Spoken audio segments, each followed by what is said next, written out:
बात करते हैं कुछ इंपोर्ट रिलेटेड न्यूज की भी। चीन से इंपोर्ट होने वाले खिलौनों के खिलाफ सरकार ने सख्त रुख अपनाया है। इसके तहत सभी बड़े एयरपोर्ट्स, शॉपिंग मॉल और बिग टॉयज बाजार पर छापेमारी की गई है। इसमें बिना BIS मार्क के खिलौनों को जब्त भी किया गया है। ज्यादा जानकारी हमें समीर बता रहे हैं, आइए उनसे समझते हैं।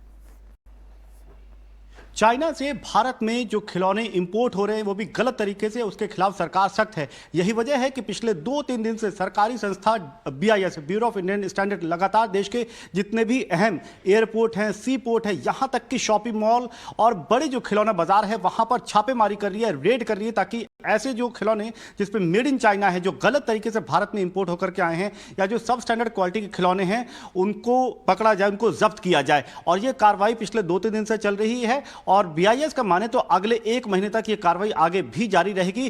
कुल मिलाकर के जो घटिया क्वालिटी के खिलौने भारत में आ रहे हैं, इंपोर्ट हो रहे हैं, विशेषकर जो चाइना से आ रहे हैं इलीगली, उसके खिलाफ सरकार सख्त है। अगर पूरे नियमों के तहत देखें तो पिछले साल BIS की तरफ से किसी भी चाइनीज फर्म को ये इंपोर्ट लाइसेंस नहीं दिया गया है कि वो भारत में अपना खिलौना बेच पाएं या फिर यहां पर वो भेज सकें। और बिना लाइसेंस के अगर भारत में खिलौना आ रहा है किन्हीं भी अन्य कारणों से, तो उसके खिलाफ सरकार एक्शन ले रही है। अभी तक जो जानकारी मिली है कि कई बड़े ही दिलचस्प जरियों से, मतलब किसी चॉकलेट के साथ में कोई खिलौना अटैच करके, इस तरीके की स्ट्रेटजी अपना करके भारत में ये खिलौने आयात किए जा रहे हैं, इंपोर्ट किए जा रहे हैं। और इस तरीके की सूचना मिलने के बाद में BIS अब लगातार कई जगहों पर रेड कर रही है। जिन जगहों पर रेड की जा रही है उसमें आपको बता दें, जैसे दिल्ली, मुंबई, चेन्नई, कोलकाता, हैदराबाद जैसे महानगरों के जो एयरपोर्ट हैं, यही नहीं जो सी पोर्ट है, बड़े बड़े बंदरगाह है, वहाँ जैसे मुंबई में या गुजरात में जो बंदरगाह है, वहाँ से जो इंपोर्ट हो रहा है सामान, वहाँ पर भी रेड की जा रही है।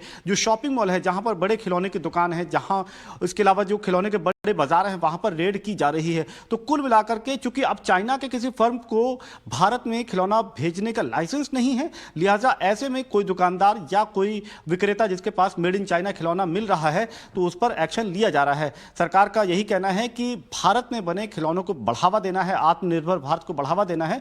और यहाँ पर खिलौनों की क्वालिटी में भी BIS के मानक जारी होने के बाद लगातार सुधार हुआ है। लिहाजा इस तरीके के सब स्टैंडर्ड क्वालिटी के इंपोर्ट और चाइनीज खिलौनों के इंपोर्ट पर सरकार की निगाह है और वो इस पर रोक लगाने के लिए इस तरीके का कड़ा एक्शन आगे भी लेते रहेंगे। ठीक है, बिल्कुल। तो यहाँ सख्त कदम उठाया है सरकार ने। बिल्कुल शुक्रिया समीर इस जानकारी के लिए। और अब चलिए बात करते हैं इंपॉर्टेंट